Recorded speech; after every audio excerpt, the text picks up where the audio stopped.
Jadi bukan salah teman kita yang diam-diam ternyata caper. Bukan salah dia yang ternyata nge-PHP-in kita, nge-harkosin kita. Apa itu harkos? Harapan kosong.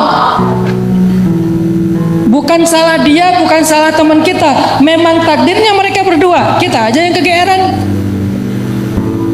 Terus takdir kita siapa Ustaz? Ada, udah disiapkan 50.000 tahun sebelum Allah menciptakan semesta, dan ditulis ulang untuk kedua kalinya 40 hari sebelum ruh ditiupkan ke dalam rahim ibu kita. Itulah kenapa ada selamatan 40 hari, 4 bulan dan seterusnya, untuk mendoakan supaya takdir itu mubarak, penuh dengan keberkahan.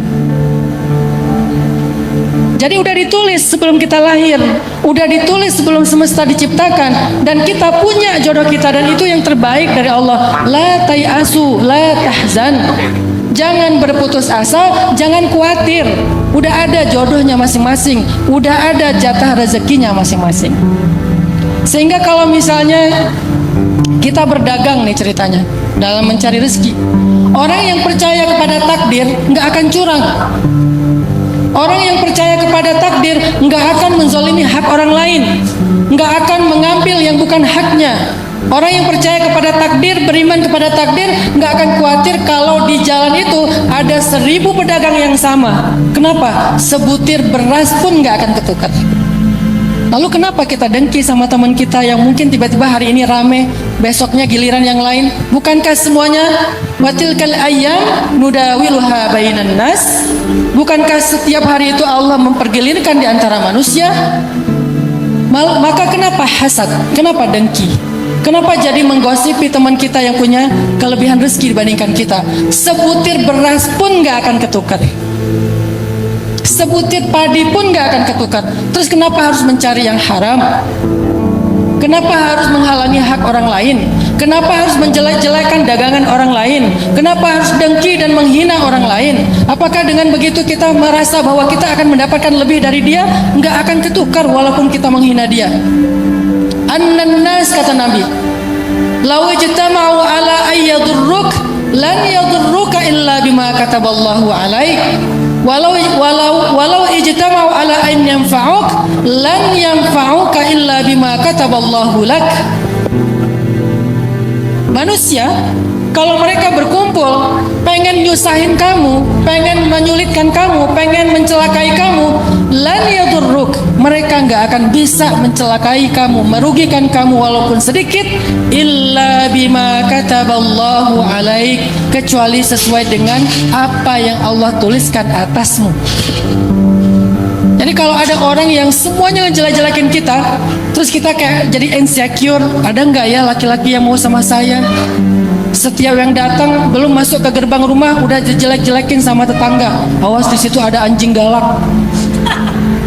Awas mertuanya atau ibunya, ayahnya itu orangnya galak banget. Orang tuanya itu arogan, orang tuanya itu pemarah, temperamen. Awas perempuan itu orangnya nggak bisa dipercaya. Semua manusia menjelek-jelekan kita, lan yadurruk, nggak usah khawatir. Itu tidak akan membuat kita jelek di mata Allah atau di mata orang yang akan menjadi jodoh kita, kecuali dia memang bukan jodoh kita. Nggak ada yang bisa merubah, teman-teman. Sehingga ayat ini, hadis-hadis tadi ngajarin orang beriman itu, harusnya orang beriman itu punya yang namanya aman. Iman aman hasilnya. Karena dia beriman, dia ngerasa aman, gak merasa terusik, gak merasa khawatir, gak merasa galau, tidak menjadi orang yang larut dalam humum atau hammun, tidak juga dalam hazanun, tidak sedih dan tidak khawatir. Kenapa? Karena dia beriman kepada ketetapan Allah. Itulah yang diajarkan surat Hud ayat ke-6. Mustaqarraha wa mustauda'aha, di mana tempat tinggalnya, di mana tempat rezekinya. Kadang-kadang jaraknya jauh. Saya pernah ya dari Bandung ke Cirebon. Satu hari Minggu, udah lama banget saya nggak jalan sama anak-anak. Pas hari itu saya bilang ke anak-anak, yuk kita jalan-jalan yuk. Kemana? Mereka manggil saya Baba. Karena saya dulu kuliah di Mesir, menikah di Mesir. Orang Mesir kan suka manggil ayahnya Baba ya, jadi keikutan lah. Baba, kita mau kemana? Kata anak-anak. Kalian mau kemana? Ya udah deh kita ke tempat itu aja yuk, Jam Matahari. Ada di salah satu pinggiran kota Bandung, Jam Matahari. Jadi jamnya itu kalau matahari condong ke satu sisi, dia akan menunjuk ke satu angka. Jam 1 siang, jam 2 siang, kayak gitu. Ya udah yuk, naik aja mobil ke arah Jam Matahari. Pas mau keluar dari tol, anak-anak bilang, aduh udah pernah ya, jadi nggak terlalu seru. Gimana kalau kita ke Ancol aja, arah ke barat. Akhirnya jadi benar nih ke Ancol, ya lanjutin, nggak jadi keluar tol. Baru jalan sebelum sampai Cikampek, mereka bilang, tapi Ancol gitu-gitu aja ya, gimana kalau kita cari pantai di daerah Indramayu sana, kayaknya lebih virgin deh, nggak terlalu rame.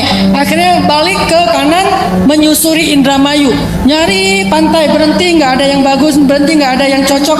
Akhirnya sampailah sore-sore kita di Cirebon, nyari empal gentong.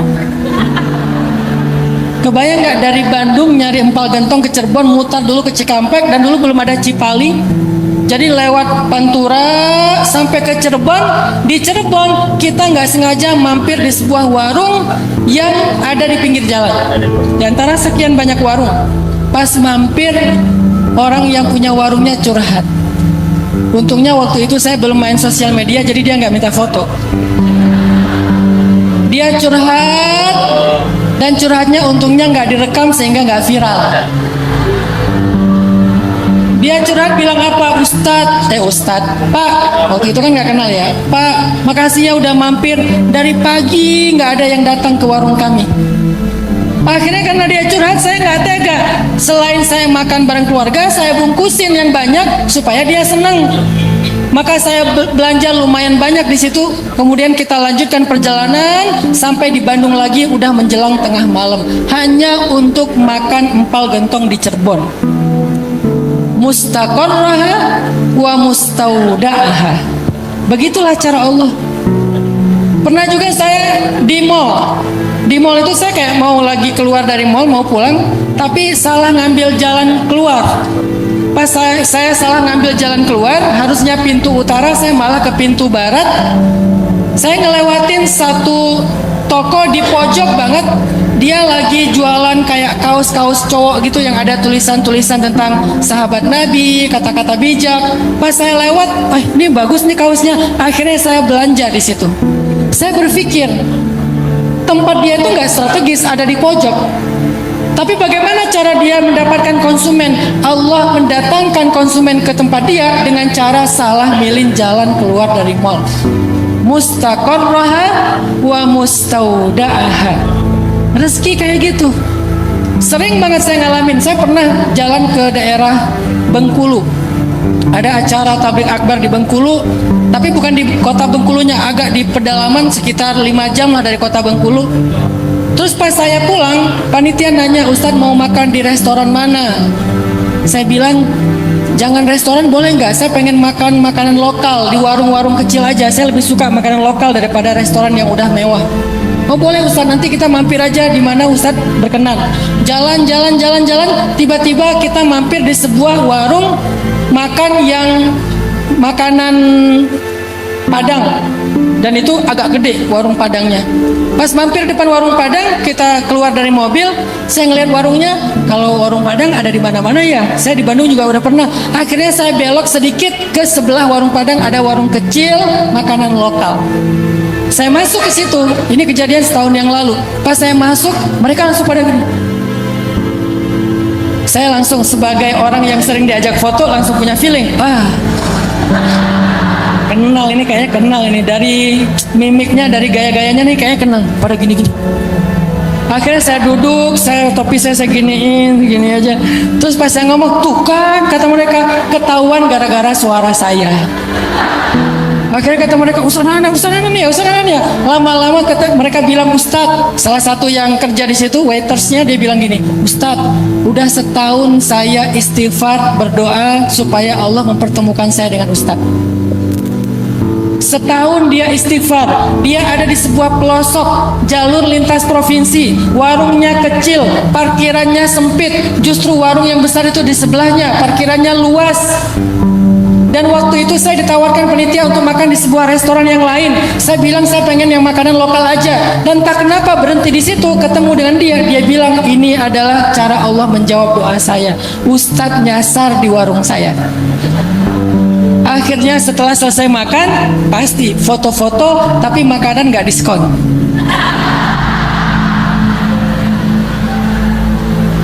Artinya Allah memperjalankan saya. Subhanalladzi asra, Allah memperjalankan saya karena doa dia, bukan karena kesolehan saya. Dianya yang soleh, doanya yang mustajabah, istighfarnya yang tulus, sehingga Allah perjalankan saya. Padahal mustaqarrahanya ada di pelosok Bengkulu, sedangkan mustaudaahanya ada di Bandung. Bayangin, mustaqarraha di pelosok Bengkulu, mustaudaah di Bandung. Tapi Allah pertemukan semuanya fi kitabim mubin. Dan kejadian itu sering saya alamin. Mungkin sempat viral juga di YouTube, seorang tukang Gojek kan yang istighfar selama setahun, pengen ketemu sama Ustadz Hanan katanya. Kalau ketemu di taklim rasanya dari jarak jauh, pengen berdua, tapi kayak nggak mungkin. Siapa saya, kata dia, tapi nggak berputus asa, istighfar aja. Suatu hari saya beres acara di masjid itu, saya telat dijemput sama keluarga. Akhirnya saya pesan Gojek. Pas dia di depan masjid, dia ambil. Dia pun nggak tahu itu saya. Pas saya datang, saya pakai, waktu itu lagi musim masker, saya pakai masker, pakai topi, dia nggak ngeh saya itu. Terus dia kasih helm. Di sepanjang jalan dia cerita, dia nanya, Mas sering ngaji di situ? Sering, saya bilang. Iya, saya juga sering di situ. Ustadznya enak katanya. Saya ngerti kajiannya nggak terlalu berat. Siapa? Saya tanya. Ustadz Hanan Ataki. Oh iya. Mas suka ngaji ke beliau juga? Ya sesekali. Lama ngobrol. Lama-lama dia curiga. Mas bentar, kok suaranya beda ya? Selalu kedeteknya lewat suara. Jadi nggak bisa bohong kalau udah suara. Kok suaranya beda ya? Sebentar, pas berhenti di lampu merah dia lihat ke belakang. Pas ngeliat ke belakang, Mas, ini Ustadz Hanan ya? Ya, saya bilang, maksudnya astagfirullahaladzim. Heboh seperempatan itu. Orang-orang pada melihat semuanya, Ustadz Hanan. Pelan-pelan mas, pelan-pelan, gak usah teriak-teriak. Itu sepeda Nabi Adam, jelas. Akhirnya jalan sambil dia agak-agak oleng, dia shock gitu. Ustadz, saya udah setahun istighfar pengen ketemu Ustadz. Sampai di rumah saya, dia minta foto, dia curhat. Itu hasil keajaiban istighfarnya dia. Mustaqarrah saya adalah di rumah saya, mustaqarrahnya dia adalah di atas motor, mustaudaahnya dia adalah di rumah saya. Tapi bisa ketemu. Allah punya cara, fi kitabim mubin. Maka falimal yas, kenapa harus berputus asa? Apa yang bikin kita sering berputus asa, galau, khawatir, bingung? Dan ekspresi berputus asanya adalah mencari jalan-jalan yang tidak halal. Dalam bab jodoh dengan pacaran misalnya. Kenapa pacaran? Karena takut diambil orang, Ustadz. Bukankah mustaqarrah wa mustaudaha sudah ada fi kitabim mubin? Kenapa nggak berani putus? Takut dia nanti jadian sama yang lain, Ustadz. Dia tuh favorit banget. Dia tuh adalah seorang atlet voli di kampung saya. Semua cewek-cewek sekampung suka sama dia. Bukankah mustaqarraha wa mustaudaha fi kitabim mubin? Baca ulang-ulang ayat ini, renungkan maknanya supaya muncul belief, iman dalam hati kita. Hasil dari iman itu aman. Hasil dari iman aman, itu asal kata yang sama, iman dengan aman. Jadi kalau kita nggak aman, kalau kita nggak stabil, kalau kita nggak tenang, pasti ada masalah dengan iman kita. Kalau mau mengukur, Ustadz, apakah saya termasuk orang yang baik imannya? Coba rasakan, aman nggak hati kita dari hal-hal yang nggak pasti dalam hidup? Kalau hati kita belum merasa aman, masih khawatir, masih galau, masih bimbang, berarti iman kita perlu diasah terus. Sampai dia tumakninah, sampai dia tenang, sakinah, sampai dia enggak muzabzabina baina dzalik, tidak zilzal, tidak zulzilu, tidak zannu billahi dzunun, tidak berprasangka yang aneh-aneh. Muncullah ya ayyatuhan nafsul mutmainnah, itulah orang yang beriman. Makanya tadi saya katakan, orang kalau misalnya nggak beriman kepada mustaqarraha wa mustaudaaha, nggak beriman kepada kitabim mubin, nggak beriman kepada al-qadha wal qadar, hasilnya apa? Hasilnya putus asa. Putus asa itu ekspresinya kalau dalam masalah hubungan, pacaran. Kenapa pacaran? Karena dia berputus asa berharap kepada Allah, akhirnya dia ikhtiarkan sendiri. Akhirnya dia jaga sendiri. Akhirnya dia pegang sendiri hati orang itu. Padahal tidak ada yang mampu memegang hati siapapun, bahkan hati dirinya. Semuanya ada di antara jemari Allah. Allah yang menggenggam, yang membolak-balikan hati manusia. Sehingga bahkan kita aja seringkali nggak bisa mengontrol hati kita untuk suka dan tidak suka dengan siapa. Saya ini adalah hasil takdir. Aslinya saya bukan tipe istri saya banget. Istri saya bilang ada 5 tipe laki-laki yang saya amit-amit nggak mau sama dia. Kelima-limanya ada di saya. Pertama, karena istri saya orang Jawa, dia takut kalau punya suami orang Sumatera. Beda frekuensi, beda karakter, beda gaya. Ya Allah, jangan orang Sumatera. Saya Sumatera Aceh pula. Yang ngomongnya itu mungkin karena sekarang alhamdulillah saya udah lama di Jawa Barat, di Sunda. Jadi orang pikir saya orang Bandung, aslinya Aceh. Muka nggak mungkin dibohongin ya. Nggak ada kan muka orang Sunda kayak gini ya, mata dekok. Jadi dia bilang, ya Allah kalau bisa jangan orang Sumatera. Bukan masalah suku, masalah kecocokan, karakter. Pengen yang sefrekuensi lah orang Jawa, lebih santun, lebih apa. Kalau marah itu dia diem. Kalau orang Sumatera marah ya ngomong aja biar cepat rilis. Tapi orang lain yang kemudian kena mental. Ya Allah jangan orang Sumatera, saya orang Sumatera. Ya Allah kalau bisa dia jangan terlalu warnanya itu agak terang dikit lah. Jangan terlalu dof lah, saya dof. Masya Allah. Yang ketiga, ya Allah kalau bisa jangan yang lebih muda dari saya, biar dia lebih dewasa, lebih matang. Saya lebih muda, walaupun nggak jauh-jauh banget. Ya Allah kalau bisa dia jangan ustadz, dia takut. Kalau ustadz pokoknya adalah alasannya. Saya ustadz. Semua kriteria yang dia nggak inginkan dari seorang calon suami, 5-5-nya ada di saya. Sehingga pas ketemu saya dia doa, ya Allah jangan yang itu ya Allah. Saya ketemu dia, saya doa, ya Allah yang itu aja ya Allah. Akhirnya jadi. Kenapa? Ustadz, doanya lebih mustajabah. Sebetulnya bukan itu. Sebetulnya mustaqarraha wa mustaudaaha. Yang satu di Aceh ujung Sumatera, yang satu di Tuban ujungnya Jawa Timur. Nggak ujung sih, pokoknya Jawa Timur lah. Karena ujungnya kan Banyuwangi ya. Yang satu di ujung Sumatera, yang satu di ujung Jawa. Mustaqarraha wa mustaudaaha. Ketemunya di Mesir. Kok bisa ketemu di Mesir? Ya gimana Allah? Saya lagi ngantri beli kebab, dia juga ngantri. Pas dapat kebab punya dia saya ambil. Namanya juga cowok ya. Nih saya kasih rahasia cowok, hati-hati ya. Cowok itu jago acting. Saya ngambil punya dia, kata dia, Mas itu punya saya. Enggak, ini punya saya. Enggak, itu punya saya. Enggak, punya saya. Kan kamu dengan saya sama. Lagi ngantri beli kebab, akhirnya kenalan, akhirnya jadi lanjut. Saya telepon orang tuanya di Tuban. Pak, saya pengen ngelamar anak bapak. Oh, saya terserah anaknya. Kalau anaknya sih setuju Pak, udah oke. Padahal dia juga belum jawab. Alhamdulillah akhirnya selesai. Dipermudah oleh Allah menikahnya pas lagi haji di Mekah. Sebulan persis setelah kejadian musibah tsunami di Aceh, ibu saya meninggal dalam tsunami, keluarga saya banyak yang meninggal dalam tsunami, dan Allah sebulan kemudian mengganti keluarga baru untuk saya dari Jawa. Menikahnya di Masjidil Haram, beres semua rangkaian haji karena nggak boleh menikah lagi ihram. Udah beres haji semuanya, menikah, istri masih di Mesir, saya di Mekah, ketemu calon mertua saya di sana. Setelah akad baru saya telepon dia, yang kita udah halal. Itu namanya menikah LDR-an, menikah online. Jadi artinya, Bapak Ibu teman-teman sekalian, moral of the story, mustaqarraha wa mustaudaha fi kitabim mubin. Allah yang udah mengatur semuanya. Fala tayasu, nggak usah khawatir.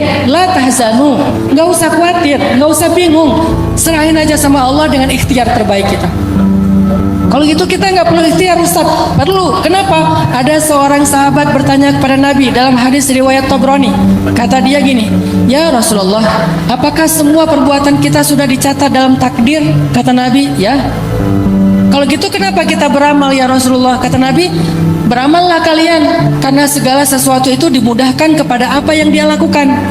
Jadi ikhtiar bagian dari cara kita untuk meminta kemurahan Allah, mempermudah yang baik-baik bagi kita. Tapi semuanya diatur oleh Allah, tapi kita wajib berikhtiar. Maka jangan berkecil hati kalau kita ikhtiarnya ke barat, jadinya ke timur. Memang mustaudaahnya di timur. Nyari rezekinya ke barat, jadinya di timur. Nyari jodohnya ke barat, jadinya di timur. Gak apa-apa, yang penting ikhtiar. Gak apa-apa kita salah arah, tetapi Allah akan menghargai setiap langkah kita. Gak apa-apa kita salah arah, kita berikhtiarnya ke kanan, ternyata rezeki kita ada di sebelah kiri. Kita ikhtiarnya ke belakang, ternyata rezeki kita di depan. Gak masalah kalau kita salah arah dalam melangkah. Yang pasti Allah menghargai setiap langkah-langkah kita fi sabilillah. Mustaqarraha wa mustaudaha. Maka kalau kita hubungkan dengan judul mengejar yang dirindukan, rezeki, keturunan, kebahagiaan, jodoh, nasib, cobalah kejar dengan mindset al-imanu bil qada'i wal qadar, beriman kepada takdir. Karena kalau kita mengejar dengan konsep tidak beriman kepada takdir, kita akan capek sendiri. Apa maunya Allah? Kenapa begini? Allah nggak ridho kepada saya. Allah nggak rela ngelihat saya jadi orang benar. Bla bla bla bla bla bla. Akhirnya putus asa menjadi orang benar. Ada yang sudah berhijab. Setelah berhijab dia mendapatkan beberapa ujian hidup. Akhirnya dia balik lagi buka hijabnya. Kenapa? Berputus asa kepada rahmat Allah. Kenapa berputus asa? Gak percaya dengan takdir tentang rezeki dan karir. Saya kasih contoh.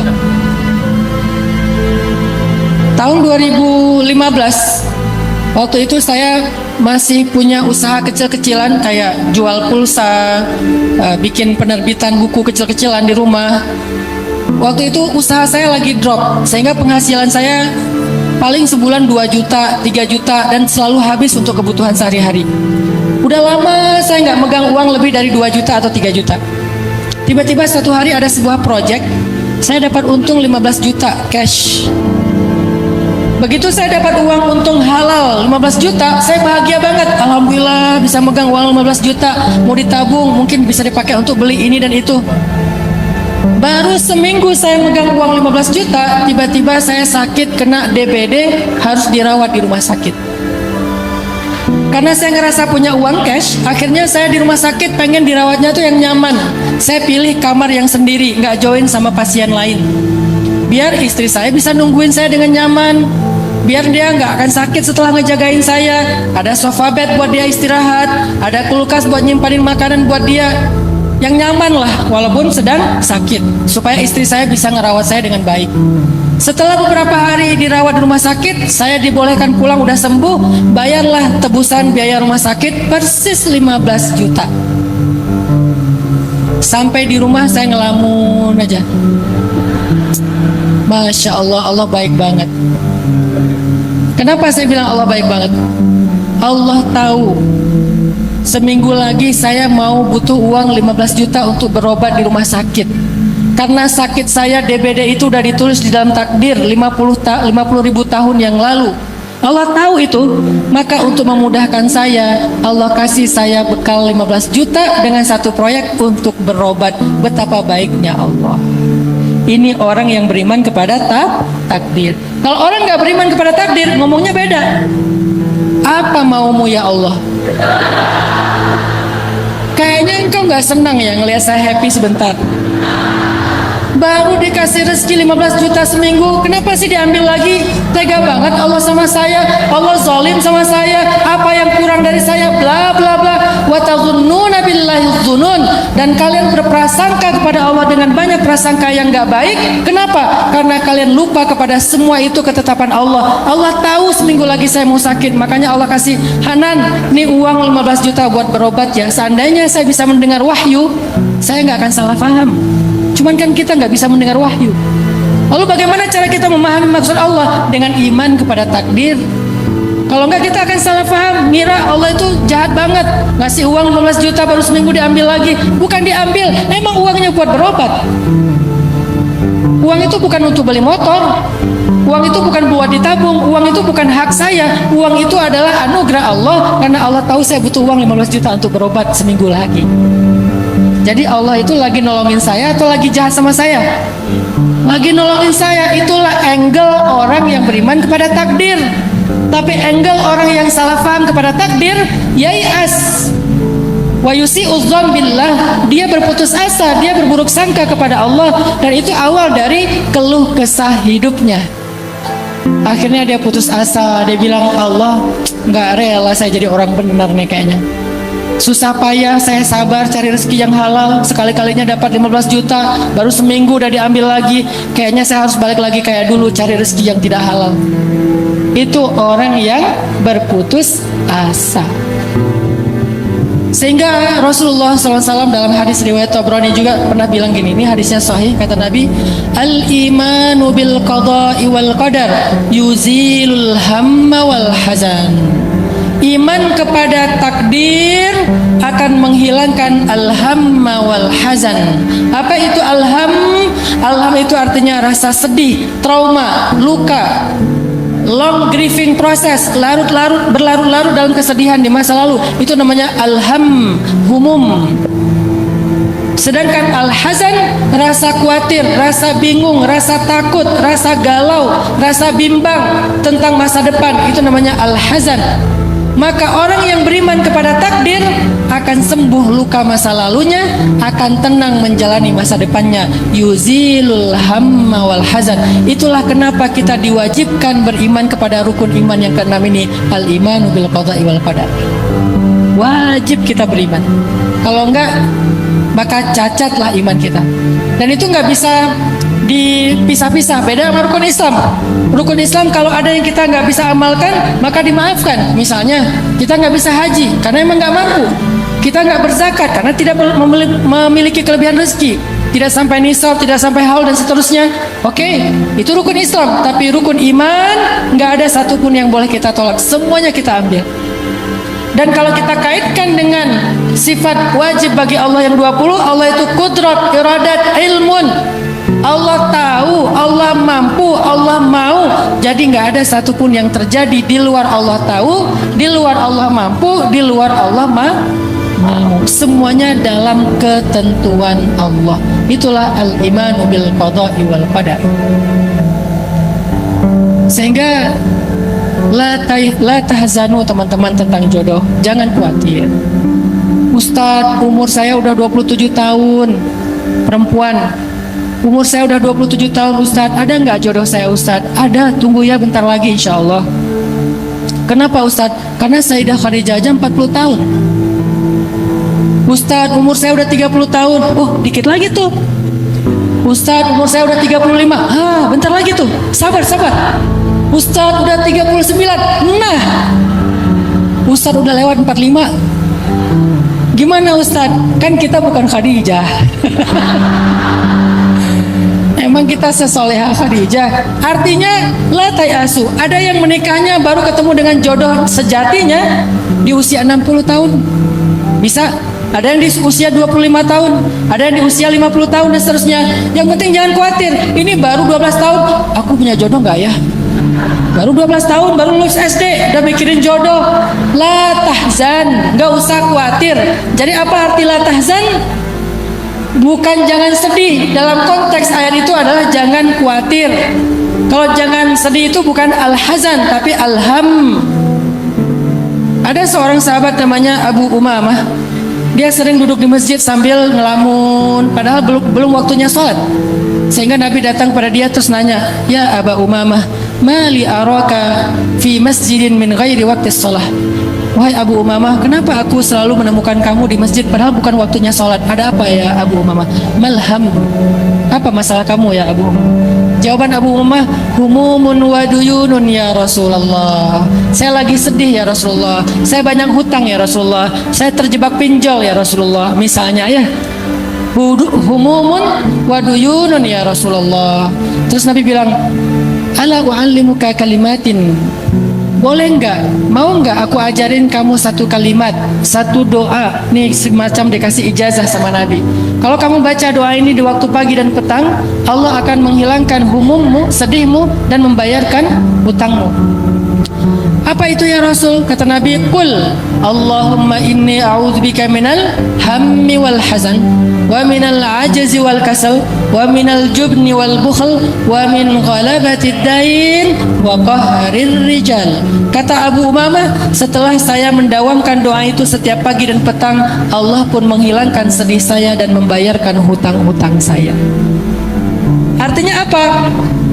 Ketika kita punya humum, maka humum itu obatnya di langit, bukan di bumi.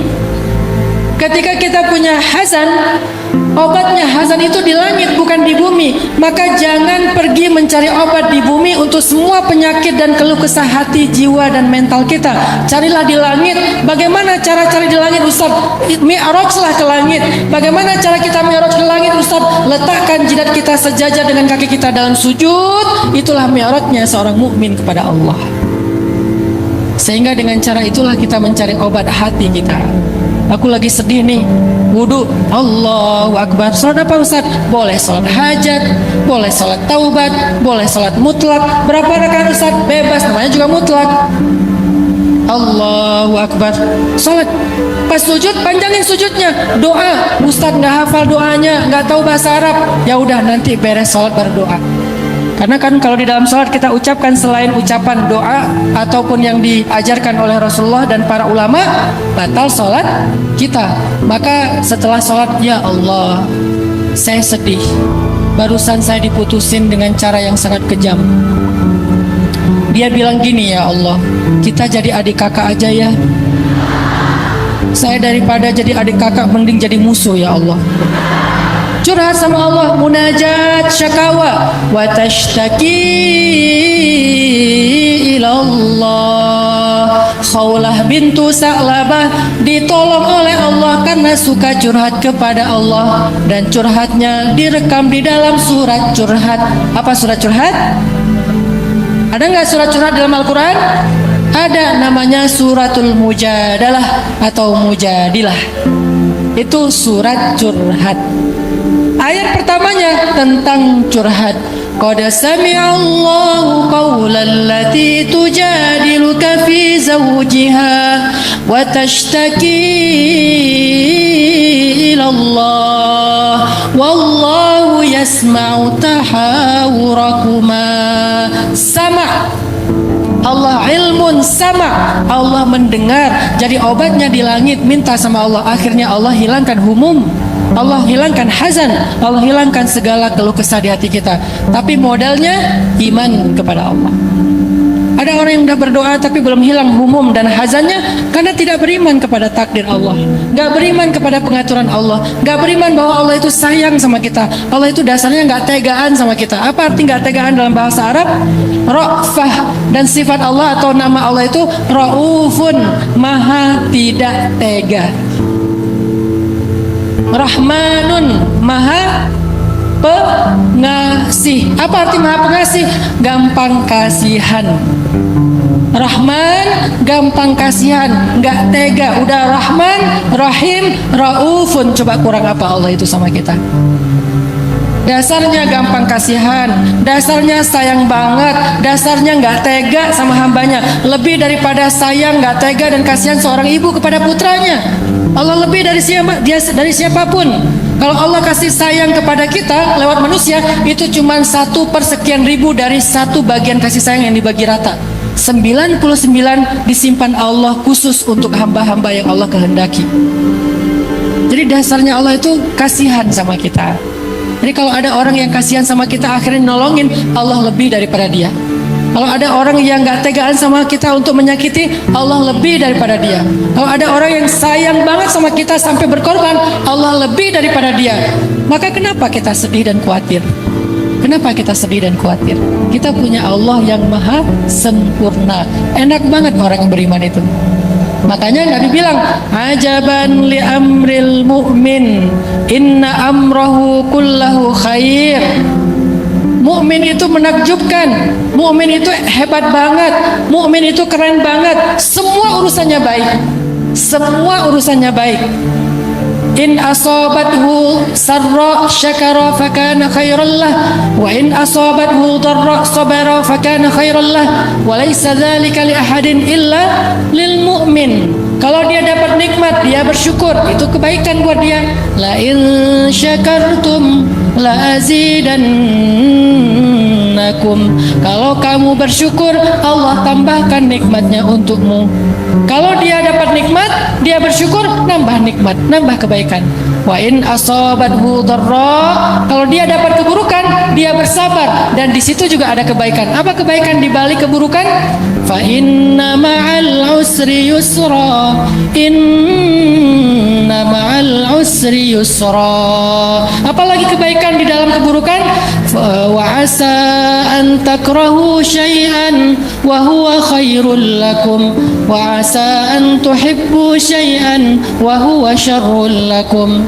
Apalagi tentang jodoh? Wa ashiruhunna bil ma'ruf fa in karihtumuhun fa asa an takrahu syai'an wa yaj'alallahu fihi khairan katsira. Perlakukanlah pasangan kalian dengan baik. Kalau kalian gak suka dengan pasangan kalian, kalau kalian mengeluhkan tentang pasangan kalian, bisa jadi kalian mengeluhkan sesuatu, padahal Allah menjadikan pada dirinya kebaikan yang sangat banyak. Artinya orang mukmin itu hidupnya inna amrahu kullahu khair, semuanya baik. Apa syarat biar semuanya baik? Iman. Percaya Allah maha baik, Allah maha sempurna, Allah maha penyayang, Allah maha pengasih, Allah maha gak tegaan, sehingga semua urusan hidup kita baik. Dapat musibah, di balik musibah ada kebaikan, bersama musibah ada kebaikan, dan orang yang sabar dapat berita gembira. Wa basyiris sabirin. Dari sisi mana kita dapat keburukan? Gak ada keburukan bagi orang yang beriman. Hanya orang yang kufur yang merasakan keburukan hidup. Semakin besar kekufurannya, semakin besar keluh kesah hidupnya. Semakin besar imannya, semakin besar bahagianya. Jadidu imanakum. Perbaharui, recharging iman kita kepada Allah. Merecharging iman itu bukan cuma taklim kayak gini, tapi kita tafakur, kita ingat-ingat kebesaran Allah. Alam yajidka yatiman fa'awa wa wajadaka dhallan fahada wa wajadaka ailan fa'aghna. Bukankah itu bukti-bukti Allah sayang sama kita yang dicontohkan dalam kehidupan pribadinya Rasulullah SAW? Ma wadda'aka rabbuka wa ma qala. Allah gak pernah ninggalin kamu, Allah gak pernah bete sama kamu. Teman kadang bete sama kita, pasangan kadang bete sama kita, orang tua kadang bete sama kita, tapi Allah wa ma qala, gak pernah bete sama kita, gak pernah. Terus kenapa ada ujian musibah dalam hidup saya, Ustadz? Musibah ataupun ujian bukan tanda Allah bete. Kalau Allah marah, Allah gak ngasih ujian dan musibah, Allah ngasih azab. Dan itu hanya berlaku kepada orang kufur. Orang mukmin tidak mendapatkan azab. Orang mukmin mendapatkan ujian ataupun musibah yang fungsinya cuma dua, untuk mengangkat derajat atau menggugurkan dosa. Dan dua-duanya bukti Allah sayang, bukan bukti Allah marah. Ada hambanya berdosa, Allah nggak mau dia nanti susah di akhiratnya, karena di akhirat itu menebus dosa lebih susah daripada di dunia. Sementara amal ibadahnya kurang untuk membayar dosanya, sehingga Allah kasih demam, Allah kasih sakit gigi, Allah kasih ujian, tertusuk duri jarinya. Apa fungsi semua itu? Untuk menggugurkan dosanya. Berarti Allah sayang sama dia. Sama kayak seorang dokter ketika sayang sama pasien, atau ibu ketika sayang sama anak yang lagi sakit, dikasih obat walaupun obatnya pahit. Jangan bilang ibu saya emang marah sama saya dikasih satu minuman yang pahit banget, emang dia nggak suka sama saya dari dulu. Gitu nggak kita menyimpulkan? Enggak kan? Karena kita paham. Apakah kita paham maksud Allah? Ma'rifatullah, arif billah. Kalau kita ma'rifatullah, kita akan ngerti, oh pahitnya kehidupan itu obat untuk menyembuhkan, membersihkan luka-luka di tubuh saya, di dalam spiritual saya. Jadi Allah nggak pernah qala, nggak pernah benci, nggak pernah marah, nggak pernah bete sama kita. Ma wadda'aka rabbuka wa ma qala. Allah nggak pernah nge-live kamu, unfollow kamu, unfriend kamu, ninggalin kamu sendiri, apalagi bete sama kamu. Allah nggak pernah. Itu surat cinta banget dari Allah. Abdi, wahai hambaku, aku nggak pernah ninggalin kamu, aku nggak pernah bete sama kamu. Aku sami'ud du'a. Sami', bukan sami'. Arti sami', doanya berulang-ulang, itu lagi sampai bertahun-tahun. Allah masih dengar dan Allah betah mendengar doa kita. Nggak pernah, itu kan udah kemarin, nggak ada bahan lain ya. Nggak pernah kayak gitu. Sami'ud du'a, betah banget dengerin doa kita. Kita tuh harusnya beruntung banget teman-teman, punya Rabb, punya Allah yang maha sempurna. Falimal ya's wal hazan. Kenapa harus berputus asa dan khawatir? Semoga ayat ke-6 surat Hud bisa menjadi bahan renungan kita ketika iman lagi drop, ketika lagi galau. Ingat-ingat materi hari ini, coba tadabbur lagi, tafakur lagi, oh itu maksudnya, sehingga dalam masalah jodoh, rezeki, apapun dalam hidup kita, ingat mustaqarraha wa mustaudaha fi kitabim mubin. Semuanya diatur oleh Allah, dan Allah itu Rahmanun Rahimun Raufun, sekurang-kurangnya 3 nama yang mulia itu. Barakallahu fikum, wallahul muwafiq ila aqwamit thoriq. Wassalamualaikum warahmatullahi wabarakatuh.